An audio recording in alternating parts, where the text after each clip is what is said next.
오늘 예배하시는 모든 분들에게 주님의 큰 은혜가 있게 되시기를 주님의 이름으로 축복합니다. 봄이 되고 있잖아요. 이번 주에 후반에는 온도가 많이 높아가지고 이제 봄이 오는 것이 느껴지는데요. 우리 영혼의 기지개를 피는 마음으로 우리 옆에 있는 분들에게요, 사랑합니다. 그렇게 한번 진하게 고백해 보시지요. 사랑합니다. 네, 사랑합니다. 우리가 사랑할 수 있는 것이 얼마나 복된 일인지 모릅니다. 그 사랑을 고백하고 사랑을 나누는 일들이 있게 되기를 기대합니다.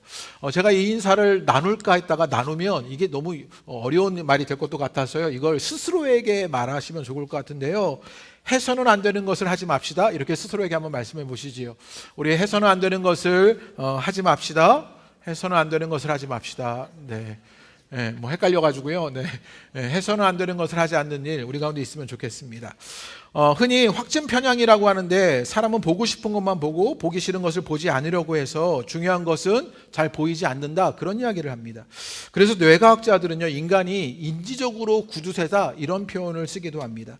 실례로 이런 일들이 있었는데요, 2차 세계대전 때 미군이 전투기 성능을 보강하는 계획을 추진하려고 할 때 연구원들이요, 전투기 격추율을 줄이기 위해서 전투에서 살아 돌아온 전투기의 탄환을 분석했다고 합니다. 분석해 보니까 전투기가 날개, 몸통, 꼬리 순으로 총격을 많이 받았던 것이지요. 전문가들은요, 그렇게 그 순으로, 날개, 몸통, 꼬리 순으로 이제 전투기를 보강하면 격추율이 떨어질 것이다, 이렇게 예상하고 그 방탄성능을 보강할 계획을 세우게 되었습니다. 그런데 다행히도 그 자리에 아주 현명한 한 수학자 덕분에 편향된 데이터 분석을 피할 수 있게 되었다는데요. 연구원들은요, 가장 중요한 사실 하나를 관가했던 것이죠. 그게 무엇이었냐면, 조종석과 엔진 부분에 총을 맞은 전투기는요, 치명상을 입고는 아예 귀환조차 하지 못했던 거죠. 그러니까 제일 많이 격추된 그런 전투기는 조종석과 엔진 부분에 총상을 맞은 전투기였던 것이지요. 귀환하지 못한 전투기를 참조해야 전투기 성능을 제대로 보강할 수 있었는데 그러지 못했던 일이 있었던 것입니다. 자칫하면 가장 중요한 데이터를 간과한 채 전투기 성능을 보강할 뻔했다, 뭐 그런 이야기를 합니다. 실제로 우리도 그럴 때가 있지 않습니까? 우리가 무엇인가를 하려고 하다가, 최선을 다해 하려고 하다가 중요한 것을 잘 보지 못할 때가 우리 가운데 있는 것이요. 그때가 언제일까요? 최선을 선택할 것이냐, 아니면 최악을 피하는 선택을 할 것이냐, 때로 우리는 이런 갈림길에서 고민할 때가 있습니다. 얼마 안 있으면 선거가 이제 곧 다가오는데요, 우리가 선거 때마다 늘 고민하는 것 아닙니까? 최선을 선택할 것이냐, 최악을 피하는 선택을 할 것인가, 이런 고민을 하게 되는 것이지요. 그런데 여기서 우리가 유념할 것이 있는데, 최선을 다하려고 할 때 보이지 않던 것들이 최악을 피하는 선택을 할 때는요, 비로소 보이게 된다고요. 최선을 선택하게 되었을 때 보이지 않았는데, 최악을 피하는 선택 속에서는요, 비로소 보일 때가 있는 것이지요. 욕심을 버리고요, 최악을 피하는 선택을 하게 되었을 때 인지적 구두쇠인 인간이 눈이 떠지고 중요한 것을 알아보기도 하는 것이요. 가만히 설교를 준비하다가 이런 이야기를 생각해 보니까요, 제게 목회가 그랬던 것 같아요. 목회가 그렇습니다. 목회를 통해서 사람 하나가 되어지고 있다, 그런 생각을 참 많이 하게 되는데요, 이찬수 목사님도 그런 이야기를 하시더라고요. 이제 29개의 교회가 개척하게 되었고, 그렇게 개척하게 된 한 교회 목사님이 찾아오시게 되었대요. 목사님이 꿈을 가지고 목회해서 지금 2년째 목회하고 있는데 목회가 잘 안 되더라, 그런 이야기를 하시더라고요. 내가 꿈을 가지고 목회했는데 이렇게 잘 안 될까요? 이렇게 목사님께 하소연하게 되었답니다. 그러자 목사님이요, 뭐라고 얘기해 줬냐, 꿈을 이루려고 너무 서두르지 말아라, 이렇게 얘기했대요. 지금은 해서는 안 되는 일을 하지 않는 게 중요하다, 이렇게 말해 주었답니다. 가만 보면 정말 그러지 않습니까? 때로 우리는요, 해서는 안 되는 일들을 하지 않는 게 더 중요한 일도 있는 것이에요. 목회를 하다가 보면 그런 것을 참 많이 느끼게 됩니다. 최선을 다해 하는 것이 좋은 것이지만 최선을 선택해서 무엇인가를 이루려고 하다가 보면 힘이 들어가기도 합니다. 과하게 하기도 하고요, 작은 것에만 집중하게 됩니다. 그러다 보면 놓치는 것들이 있고요, 못 보고 넘어가는 것들이 있고요, 때로는 사람을 아프게 만드는 일들이 일어나고 있는 것이에요. 최선을 다하는 선택을 하다가 보면 상대의 최선과 나의 최선이 만나서 부딪히는 갈등을 일으키기도 합니다. 그런데 반대로 좀 욕심을 버리고 최악을 피하는 선택을 하면서 힘을 빼면 더디 가는 듯 합니다. 그런데 놓치지 않고 가기도 하고요, 보이지 않는 것들이 비로소 보이기 시작하는 것이요. 가만히 생각해 보니까요, 부부관계도 그런 것 같아요. 서로에게 최선을 다하는 부부이십니까? 네. 그러지 않으시잖아요. 그래서 부부관계가 유지되고 있는 것 같아요. 서로에게 최선을 다하는 부부는 아닙니다. 그런 부부 오래 못 가지요. 그건 연애 때나 하는 일이고요. 최악을 피하는 선택을 하면서 해서는 안 되는 일을 하지 않으면서 그렇게 부부 생활하고 있는 것 아닙니까? 최악의 일을 만들지 않으려고 하면서 그제서야 보이지 않는 것들이 부부관계 속에서 보이기 시작하는 것이요. 가만히 보면 자녀를 양육하는 문제도 그렇습니다. 최선을 다하는 부모가 아니라 최악을 피하는 부모가 오히려 자녀들을 넉넉하게 길러내는 것이지요. 적어도 내가 아이들 앞에서 감정이 폭발하는 일은 없어야겠다, 뭐 그런 식이요. 적어도 아이들 앞에서 내가 이런 일을 하지 않아야겠다, 이런 식의 일들을 하게 되었을 때 중요한 것들을 놓치지 않고 자녀 양육하게 되는 것이요. 그런데 우리의 신앙도 때로 그렇지 않을까요? 최선을 선택하기보다 최악을 피하는 선택을 하게 되었을 때, 해서는 안 되는 일을 하지 않게 되었을 때 때로 잠잠하지만 은은하지만 깊이 있고 성숙한 신앙으로 나아가게 되는 것은 아닐까요? 오늘 두아디라 교회에 필요한 것이 바로 그런 것이었습니다. 최선을 다하는 것이 좋아요. 그런데 최악을 피하는 선택을 해서 눈이 떠지고 중요한 것을 봤어야 하는 일이 이 두아디라 교회 가운데 있어야 했던 것이요. 그러면 두아디라 교회에게 지금 예수님은 어떤 이야기를 하고 계시느냐, 우리 그 이야기를 좀 나눠보려고 하는데, 그 두아디라 교회에 메시지를 보내시는 그 예수님의 모습이 먼저 등장하게 됩니다. 그 모습을 사도 요한이 묘사하는데 우리 18절 한번 읽어보지요. 그 예수님은 어떤 예수님이냐, 우리 18절 한번 읽어보겠습니다. 시작. 두아디라 교회의 사자에게 편지하라. 그의 눈이 불꽃 같고 그의 발이 빛난 주석과 같은 하나님의 아들이 이르시되 라고 말합니다. 지금요, 두아디라 교회에게 메시지를 보내시는 예수님의 모습은요, 그 눈이 불꽃 같다라고 말합니다. 불꽃 같은 눈이라는 말은요, 이글대는 눈으로 그 대상을 꿰뚫어 보는 그런 눈이라고요. 대충 살피는 건 아닙니다. 하나님이 그저 예수님께서 그 대상을 쓱 훑어보는 게 아니라 예수님의 눈길은요, 그 시선을 받는 사람 안에 깊이 새겨지는 그런 눈길이었던 것이에요. 또 그 발이 빛난 주석과 같다라고 이야기하죠. 많이 들어보신 거죠. 이미 요한계시록 1장 15절에서 예수님을 묘사할 때 그 발이 빛난 주석 같다, 다니엘서를 인용해서 했던 말 속에 그 예수님의 발이 빛난 주석과 같다라는 이야기를 하게 되었지요.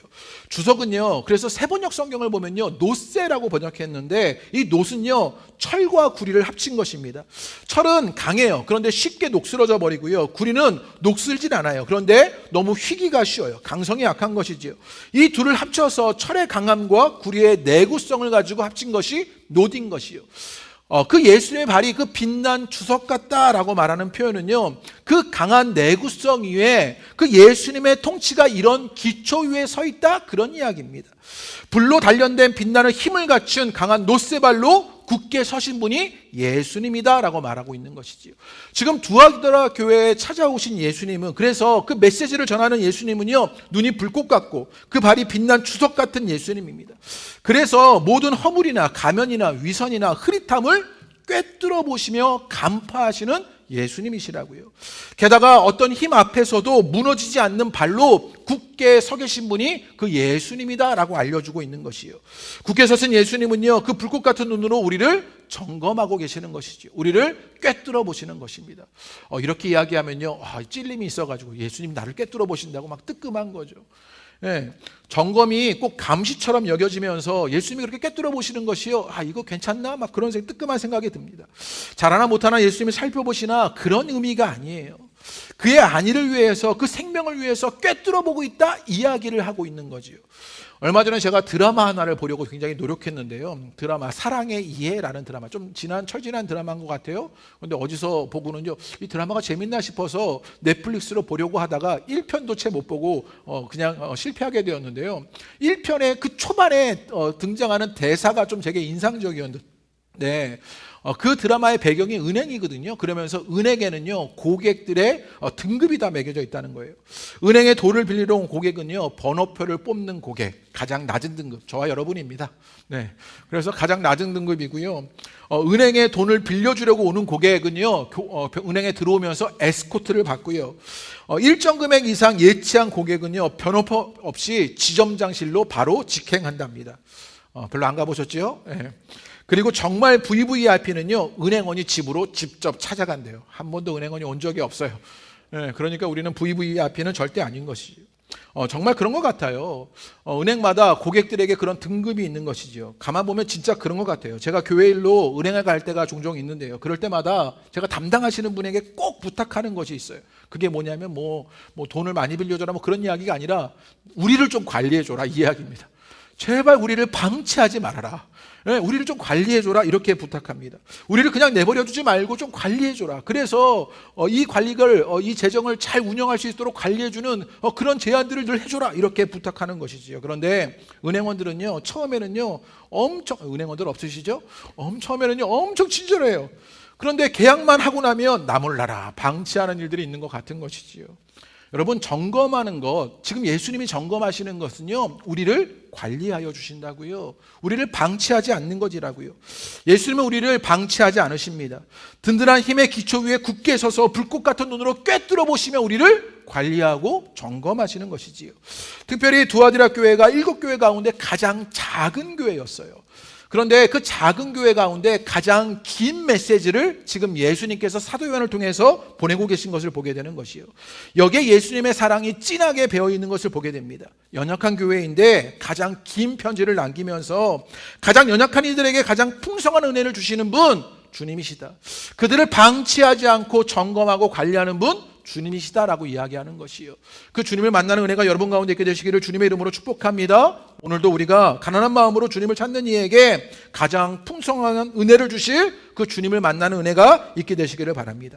그 불꽃 같은 눈으로 바라보시는 두아디라 교회의 모습, 이제 처음에 칭찬의 이야기를 알려주는데요. 우리 19절 한번 읽어보지요. 이제 두아디라 교회가 어떤 교회인지를 칭찬하는데 우리 19절 말씀 다 같이 한번 읽어보겠습니다. 읽겠습니다. 시작. 내가 내 사업과 사랑과 믿음과 섬김과 인내를 아노니 내가 나중에 기가 처음 것보다 많도다라고 말합니다. 두아디라 교회가 이제 꿰뚫어 보시며 점검하시고 관리하시는 그 주님으로 말미암아 이제 그 가난한 자들에게 풍성한 은혜를 주시는 그 주님이 두아디라 교회에게 먼저 칭찬하실 때 뭐라고 말했냐면 내 나중에 기가 처음 것보다 많다라고 칭찬해 주셔요. 두아디라 교회는요 적어도 과거의 성취에 안주하지 않았어요. 오늘 집사님 기도하시는데 그런 기도하시는데 성령이 역사하셨구나 막 그런 생각이 들었어요. 네, 두아디라 교회는요 그 과거의 성취에 안주하지 않는 교회였습니다. 그들은 편안히 앉아서 초창기에 얼마나 좋았는지 그것 자랑하면서 머무르지 않고 처음 사랑을 잃어버렸던 에베소 교회와 달리 두아디라 그리스도인들은요 나중 행위가 처음 행위보다 더 훌륭한 교회가 이 두아디라 교회였던 것을 보게 되는 것이에요. 교회에는요 3가지 종류의 성도가 있다 이런 이야기를 들었어요. 교회 3가지 종류의 성도가 있는데 첫 번째 종류는 어떤 종류냐면요 처음에 뜨거웠다가 나중에 식어지고 처음 뜨거웠던 그 신앙 계속 울겨먹는 그런 신앙의 성도들이 있다는 거죠. 어쩌면 우리를 가장 닮아있는 그런 신앙의 모습 아닙니까? 옛날에 내가 솟아봤는데 이러면서 신앙생활 한다는 거예요. 그런데 그 솟아본 거 사구리 될 때까지 계속해서 우려먹는 거죠. 예. 그걸 계속 우려먹으면서 신앙생활하는 그런 돌려막기식의 성도가 있다는 것입니다. 많은 분들의 신앙이 이런 케이스가 많습니다. 용두사미로 끝나버리는 그런 신앙이지요.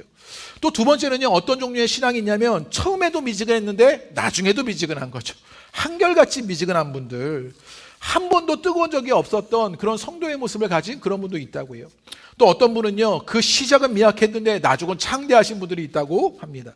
날마다 믿음이 좋아지는 그런 사람들, 그런 성도의 길을 가는 분들이 있다고요. 여러분들이 그런 분들 되시기를 기대해 봅니다. 오늘 두아디라 교회가 그런 교회였습니다. 그런데 이 두아디라 교회의 칭찬이 놀라운 것은요 오늘 19절의 말씀에 뭐라고 이야기하냐면 내 사업과 사랑과 믿음과 섬김과 인내를 한다라고 말했어요. 그들이 처음 행위보다 나중 행위가 더 많다라고 이야기하면서 그들에게 그 사업, 사랑, 믿음, 섬김, 인내를 한다라고 이야기하고 있는 것이에요. 여러분 신앙이요 한두 분야는 좀 괜찮을 수 있어요. 가령 우리도 그런 일 있잖아요. 기도를 정말 뜨겁게 하는 분들이 있어요. 막 방언하고 막 하나님께 막 매어 달려서 갈급하게 기도하는 분들이 있어요. 그런 분들을 가만히 보면 말씀에는 좀 약하지요. 또 말씀은 강한 분들이 있어요. 그러면 그런 분들은 또 기도하는 일에는 또 약해요. 이렇게 상반되는 그런 신앙생활하는 분들이 많은데 그래서 어떤 분들은요 성김만 계속 좋아지거나 성품이 계속 깊어지거나 믿음만 깊어지는 그런 일들이 있어요. 그런데 두아디라 교회는요 어떤 교회였냐면 요즘에 육각형 인간 이런 이야기 하시죠. 못 들어보셨네 또 여기도요. 예. 일부대 요즘에 육각형 인간이라고 말하잖아요. 이렇게 능력치가 있는데 그게 골고루 능력치가 있는 사람들을요 육각형 인간이다 뭐 이런 이야기를 하는데, 지금 이 두아디라 교회는요 내 사업과 사랑과 믿음과 성김과 인내라고 말하면서 그 육각형 신앙을 이루었던 성도들이 이 두아디라 교회의 성도였던 것이지요.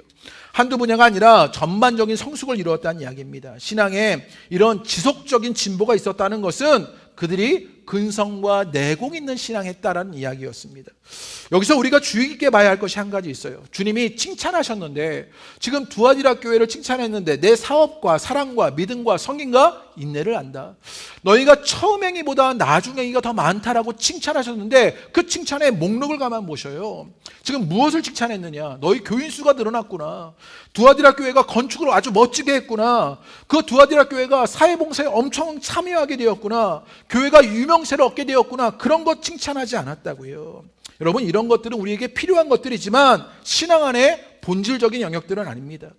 지금 주님이 칭찬하고 계시는 것, 보고 계시는 것, 꿰뚫고 보고 계시는 것은 그 사랑과 믿음이었던 것이요. 또 그것으로 살아가는 섬김과 인내가 있었던 것을 보게 되는 것이요. 그리고 그것을 신실하게 실천하며 살았는지가 중요한 것이요. 그 길을 가는 저 여러분 되시기를 주님의 이름으로 축복합니다. 두아디라 교회가 그것을 칭찬받았습니다. 그런 근성과 내공으로 최선의 선택을 하며 신앙행위의 길을 가던 두아디라 교회는요, 그런데 중요한 것을 보지 못했어요. 그 뒤에 그늘이 너무 어두웠던 일이 있었던 것이요. 해서는 안 되는 일을 하면서 그 두아디라 교회에 그늘이 들어진 일이 있었는데요. 그게 20절의 말씀입니다. 우리 20절 다 같이 한번 읽어볼까요? 읽겠습니다. 시작. 그러나 내게 자칭 선지자라 하는 여자 이세벨을 내가 용납함이니 그가 내 종들을 가르쳐 꿰어 행음하게 하고 우상의 제물을 먹게 하는도다 라고 말합니다. 이세벨을 내가 용납함이니 라고 말했다고요.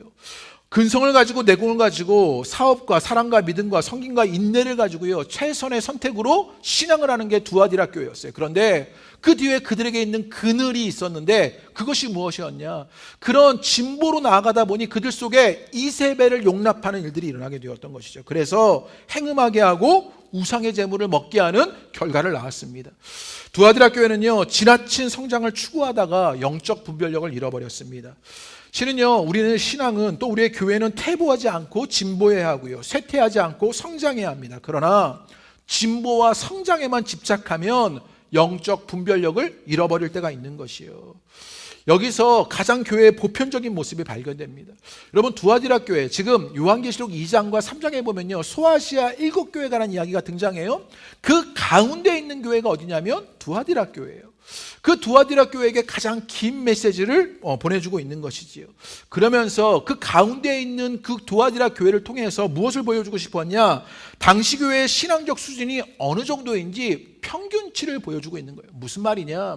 가장 보편적인 신앙의 모습 속에 하고 있는 실수들, 그 모습들이 담겨져 있다고요. 어쩌면 우리들의 모습이라고요. 우리도 신앙하면서 가장 보편적으로 넘어지고 실수하는 부분 여기에 있는 것이죠. 그러면 어떤 일이 지금 두아디라 교회에 있었냐? 그걸 좀 살펴보면요 그 이세벨을 용납하는 일이 무엇이었냐? 이 두아디라가 어디였는지를 좀 볼 필요가 있는데, 지도를 보면요 두아디라가 해변가에 있었던 에베소나 서머나나 버가모와 다른 곳이었습니다. 좀 더 내륙에 있지요. 그래서 여러분 보시는 지도에 보면 빨간색으로 두아디라 표시해 두었는데요 그런 도시들보다는요 에베소, 서머나 버가모보다는요 소도시가 이 두아디라였습니다. 이 두아디라는요 상업과 교통이 발달하고 특별히 섬유 산업이 발달했대요. 이 재밌어요. 선호 산업이 발달했는데, 여러분 사도행전에 보면 바울이 빌립보에 가서 복음을 전할 일이 있어요. 이전에 바울이 빌립보에 가서 복음을 전하게 되었어요. 이전에는요 바울이 늘 회당을 중심으로 복음을 전하고 가르치는 일들이 있었거든요. 근데 빌립보에 갔더니 회당이 없는 거예요. 그때 물가에서 기도하는 사람들 만났는데, 그때 누굴 만나? 자색 옷감 장수 루디아를 만나는 일이 있지요. 그런데 이 두아디라 그리고 루디아, 뭔가 좀 어근이 비슷하죠. 이게 어근이 한 어근에서 나온 단어랍니다. 그러니까 자색 옷감 장수 루디아가 어디 사람이었냐면 두아디라 사람이었다, 이렇게 보게 됩니다. 그러니까 그 두아디라가 섬유 산업이 아주 발전한 곳이었지요.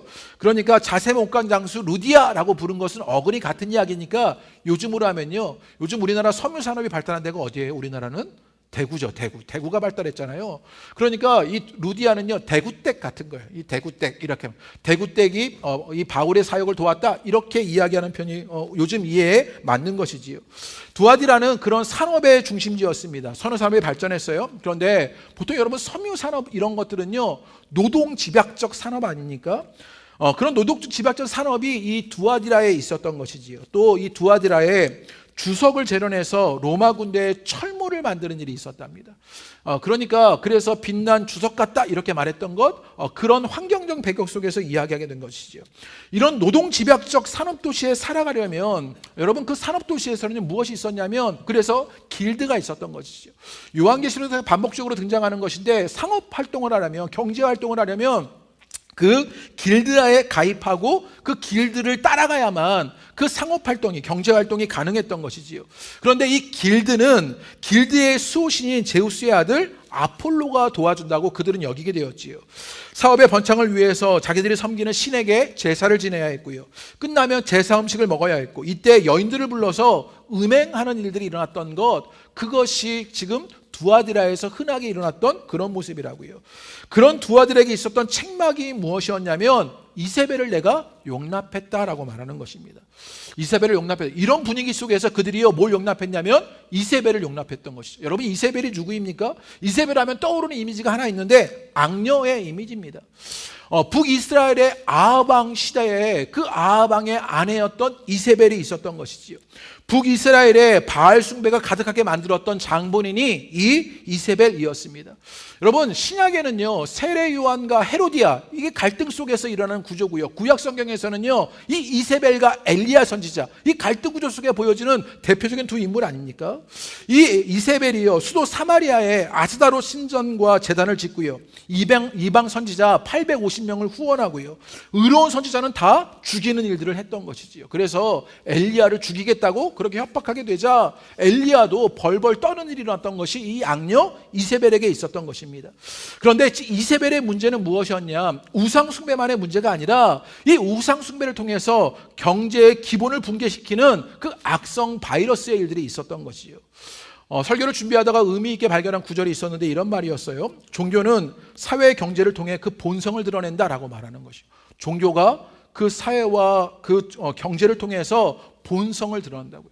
가만히 보니까 정말 그런 것 같아요. 종교가 사회와 경제를 통해서 그 본성이 드러나고 있는 것이에요. 이세벨을 용납했던 이스라엘이 그런 일이 있었던 것입니다. 여러분 이스라엘이 가진 경제관은 무엇이었냐면 희년의 경제법이었습니다. 희년의 경제법은 무엇이었냐? 땅은 그 모든 것이 하나님의 것이에요. 토지는 하나님의 것이에요. 사고 팔 수 없이 유업으로 주어진 것들입니다. 그런데 이 이세벨로 말미암아 새로운 우상숭배뿐만 아니라 경제의 기본을 붕괴시키는 바이러스가 들어왔는데 이 바알의 경제관은 달랐던 것이지요. 땅은 사고 팔 수 있는 상품이 되었습니다. 유업은 하나님이 주신 기본소득의 본질이었는데 그래서 토지가 그 핵심인데 토지를 매매 가능한 상품으로 만들어버렸던 것이지요. 그게 바알의 경제관이었습니다. 그러자 삶의 터전을 잃어버린 사회적 약자들은요 영구적으로 최악계층으로 내몰리게 되었고 불평등이 극심화되어지는 일들이 일어났던 것이 이 이세벨을 용납하면서 이스라엘 가운데 일어났던 일이었다라고 보여주고 있는 것이지요. 좀 우리식으로 쉽게 설명하면 우리 교회에 이세벨이라는 권사님이 새롭게 왔다고 쳐봐요. 이 이세벨 권사님이 오셨는데 우리 동네 큰 손이었던 거죠. 알고 보니까 아파트를 50채를 갖고 계시는 분이에요. 저 화정 로데오 거리에 건물이 몇 채씩이나 있는 그런 분이에요. 알고 보니까 이분을 잘 이렇게 만나야 사업에 도움이 돼요. 알고 보니까 이분이 우리 사업의 큰 고객입니다. 이 권사님께 잘못 보이면 사업이 위태하기 시작한 거예요. 밥줄이 끊겨요. 실제적인 피해가 생겨나게 되는 거죠. 그러자 성도들이요 이 이세벨 권사님에게 잘 보이고자 이 권사님이 앉으실 때 그 옆에 앉으려고 막 애쓰고요. 이 권사님이 좋아하는 찬양만 하자고 하고요. 같은 목장에 들어가서 뭐 좀 얻어먹을 게 없나 하고 기웃거리고요. 부동산 정보라도 얻어서 아파트 하나라도 마련해야겠다 그런 생각을 하는 일이 일어나게 된 것이요. 예수님은 안중에도 없고 영적 간음이 일어난 것이죠. 이 이세벨을 용납한 것, 그래서 경제가 붕괴되는 그런 악성 바이러스에 일어난 것입니다. 이 이세벨의 가치는요 두 가지를 약속한답니다. 하나는요 기분 좋게 해주겠다라는 것이고요. 두 번째는요 원하는 것 다 갖게 해주겠다는 것이지요.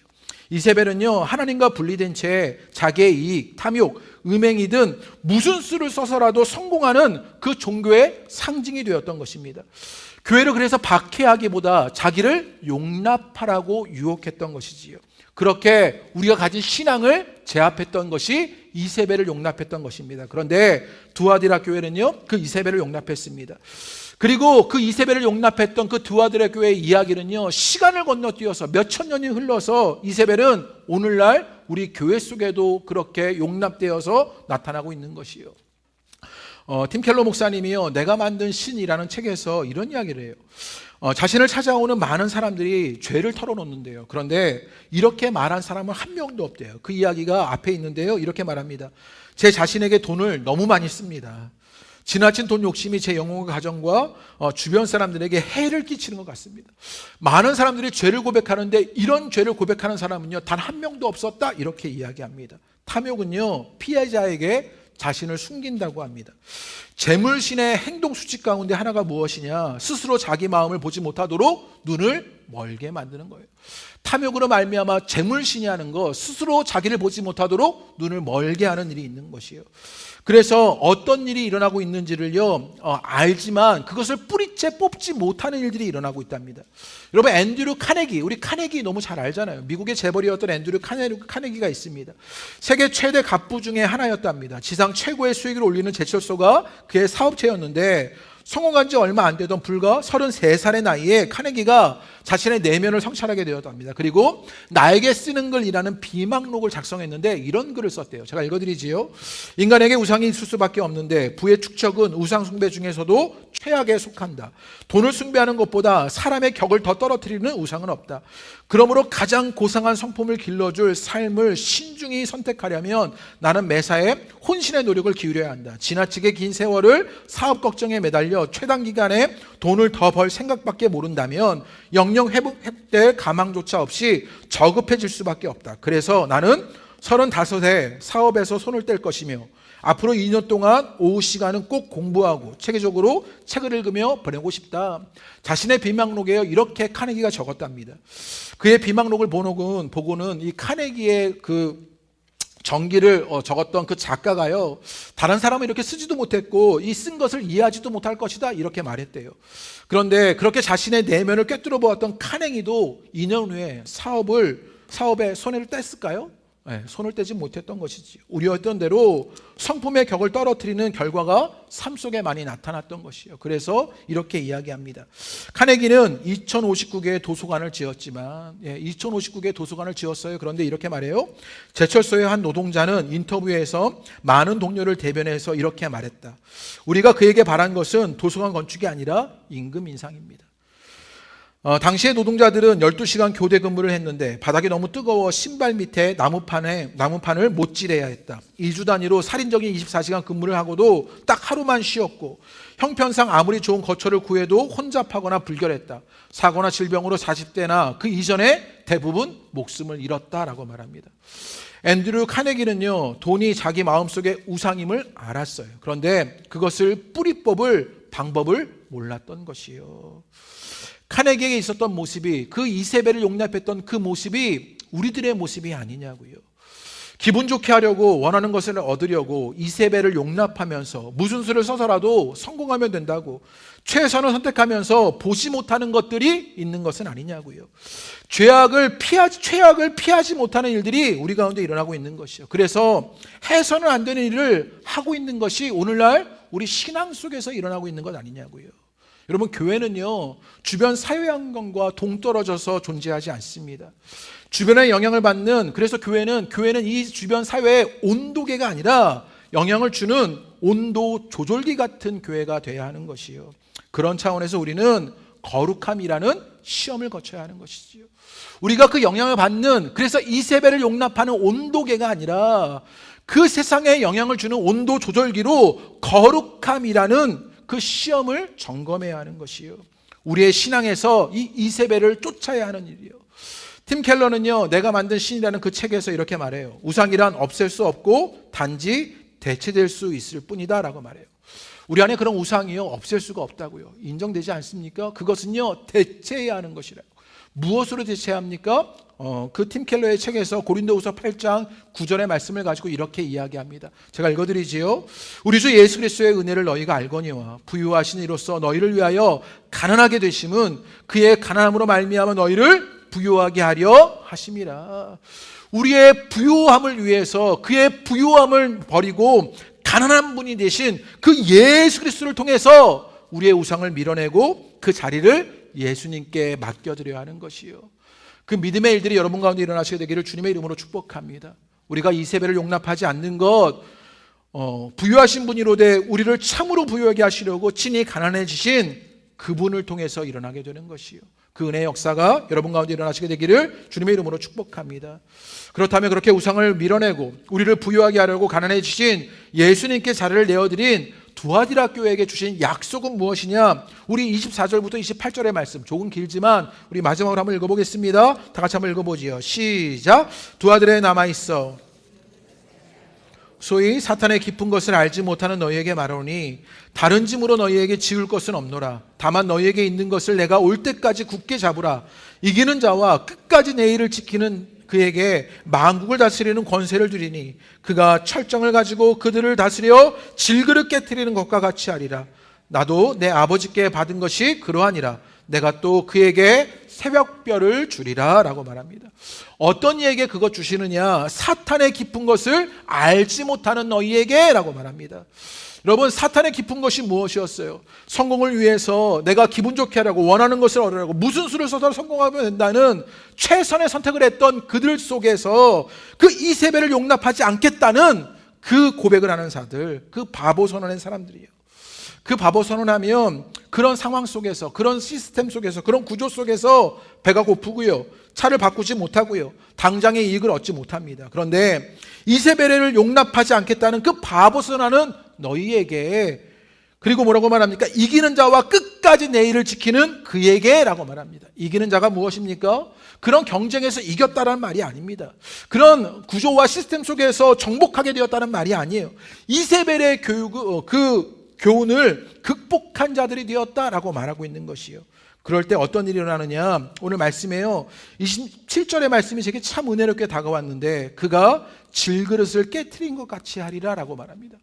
그런 일을 하는 자들, 이세벨을 용납하지 않는 그들 가운데 주님이 어떤 일을 하시느냐? 질그릇을 깨트리는 것 같이 하겠다라고 말합니다.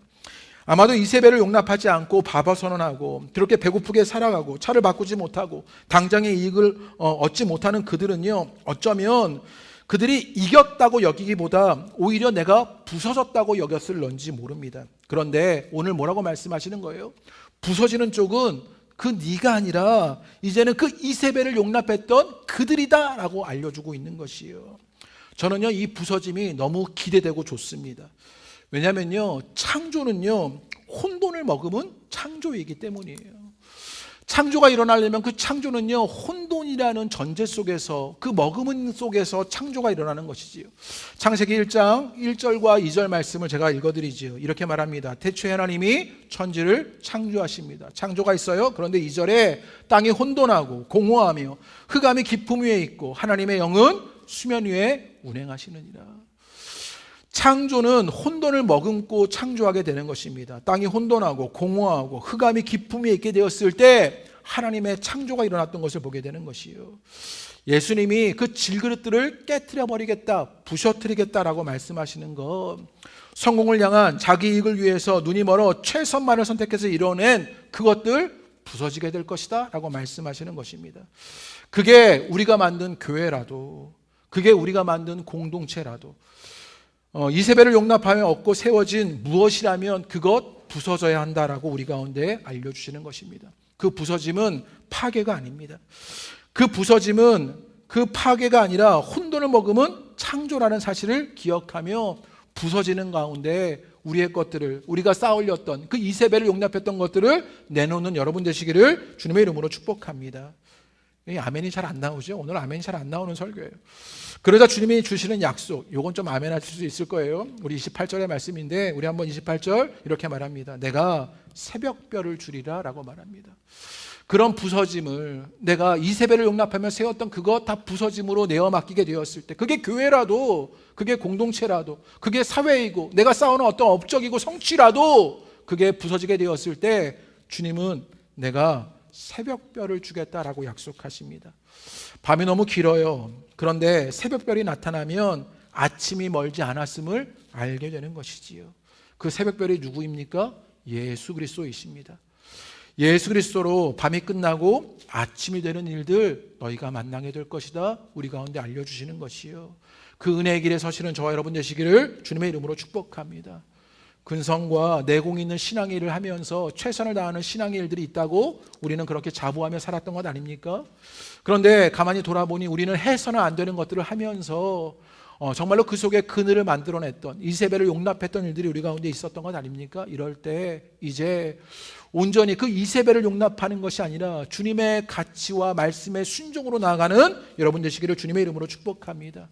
그러자 부서짐을 만날지 모릅니다. 그러나 새벽별이신 예수님으로 우리에게 해가 떠오르는 아침을 맞게 하실 일들이 있게 되는 것이요. 그것을 믿음으로 나아가시는 저와 여러분 되시기를 주님의 이름으로 축복합니다.